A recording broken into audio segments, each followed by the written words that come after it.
Imagine standing on the shores of Hakata Bay in the year 1281, the wind scratching your face, the air thick with fear. You hear a sound like distant thunder, but it's not the sky. It's thousands of Mongol drums echoing out of the fog over the sea. Now imagine the next moment, when the Japanese defenders realize something terrifying. The typhoon they prayed for never comes. No divine wind, no miracle. Only the biggest invasion fleet the world has ever seen. This is the moment history changes. If you enjoyed the video, don't forget to like, comment, and subscribe for more content. This is the moment the Mongols successfully invade Japan. People today know the Mongol Empire as the force that almost conquered the entire known world. From the grasslands of Mongolia to the walls of Baghdad, everywhere they went, they changed history. But Japan was different. Twice the Mongols tried, and twice a powerful typhoon destroyed their fleets. That storm became known as the kamikaze, the divine wind that saved Japan. But what if the divine wind never arrived? What if the Mongol army landed safely, organized quickly, and marched straight into Japanese territory? Tonight, we dive into that alternate world, a world where the Mongols do not fail, a world where Japan falls. At dawn, when the vast Mongol fleet arrives at Hakata Bay, the Japanese samurai waiting on the beach are shocked. The horizon is covered with ships, row after row, so many that the ocean seems carved into black lines. These were not just Mongol warriors. There were Chinese soldiers, Korean sailors, catapults, explosives, and every weapon the empire had mastered. Historically, storms destroyed this fleet, but in our alternate timeline, the sea is calm, the sky is quiet, and the Mongols land perfectly. Imagine the confusion as thousands of trained Mongol troops pour onto the beaches. Their style of fighting is very different from the samurai. The samurai prefer one-on-one combat, honor, skill, and bravery. The Mongols prefer teamwork, formations, and overwhelming force. And in this version of history, they quickly break through the beach defenses. Japanese fighters, brave but unprepared for such coordination, are forced to retreat. Villagers pack their belongings and try to flee inland. Temples and shrines ring their bells in warning. The country realizes this is not a raid. This is a full invasion. The Mongols move fast. They set up command posts, build temporary forts, and begin spreading across Kyushu, Japan's southern island. Every day more soldiers land. Every day more Japanese villages fall. Samurai clans, usually divided by their own rivalries, suddenly try to work together. But uniting takes time, and time is the one thing the Mongols do not give them. Within weeks, the Mongols capture Hakata and nearby towns. They seize supplies, take control of roads, and use their famous horse archers to outrun and confuse the defending samurai. The Japanese leadership realizes the danger. They send urgent requests to Kyoto, where the shoguns, government must make a choice: defend the country at any cost, or evacuate and surrender. But surrendering to the Mongols has never ended peacefully for any nation. So the shogunate chooses war. Thousands of samurai gather and prepare to strike back. They know Japan's future depends on stopping the Mongols here before they reach the rest of the islands. But the Mongols are ready. They have gunpowder bombs, Chinese engineers, catapults, and siege weapons Japan has never seen before. As the Japanese forces clash with the Mongols near Dazaifu, the sound of endless Mongol horns shakes the air. The Japanese fight fiercely, arrows flying, blades flashing, but they are slowly pushed back by disciplined Mongol formations. In our real history, nature stepped in. The storm came. The Mongols were destroyed. But in this alternate timeline, the weather stays clear.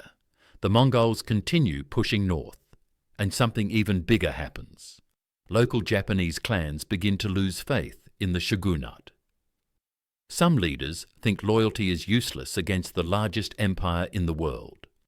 A few secretly negotiate with the Mongols for better treatment if they surrender. This weakens the Japanese resistance even more. Soon Kyushu is fully under Mongol control. And now, with a secure base, the Mongols prepare for something Japan has feared for generations: an attack on the capital. The Mongol fleet sails east, passing the quiet coastline of Shikoku, heading toward the heart of Japan, Honshu. Towns and villages panic as rumors spread. People whisper, "The divine wind failed us. The gods have abandoned us." Merchant ships rush to escape. Families leave their homes. The fear is everywhere. The Mongols land near the Kinki region. This time, Japanese defenders try new strategies. They dig trenches, build wooden barricades, and position archers in the forests. But the Mongols adapt quickly. Their engineers build bridges over trenches. Their soldiers cut through defences with brutal efficiency. Step by step, they march toward Kyoto. Imagine Kyoto during this time, the emperor inside his palace, the shogun's advisors arguing, smoke rising in the distance. The city knows what is coming. Messages from the front lines arrive constantly. We lost the fort. We lost the valley. The Mongols are near. Samurai from all over the country gather to defend the capital. It is one of the largest armies Japan has ever assembled. But the Mongols are still stronger. The final battle near Kyoto lasts for days. Samurai cavalry charge again and again, trying to break the Mongol lines. Mongol horse archers fire in perfect patterns, creating waves of arrows that darken the sky. Japanese warriors fight bravely, but the Mongols use explosives and catapults to break their formations. Slowly, painfully, the defense collapses. Kyoto falls. This is the moment everything changes. The Mongols place their banners across the city. The emperor becomes a symbolic figure, allowed to keep his position but under Mongol control. The shogunate collapses completely. Japan is now part of the Mongol Empire. But the story doesn't end here. When the Mongols conquer a region, they change its culture, its economy, and sometimes even its language. So let's explore how Japan transforms under Mongol rule. The first major change would be political. The Mongols would install governors from China and Korea to manage Japanese regions. Samurai families would lose their power.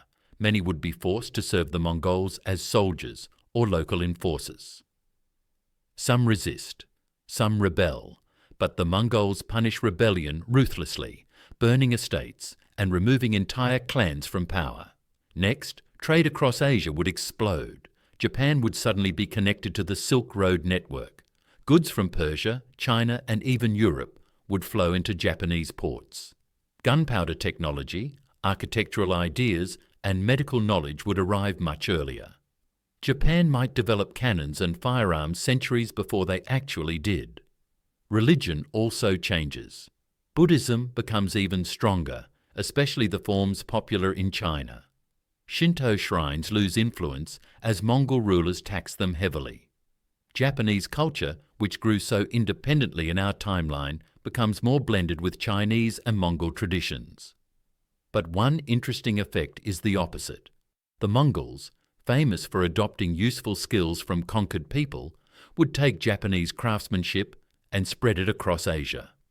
Samurai's fighting style, Japanese swords, and Japanese poetry might become known throughout the empire.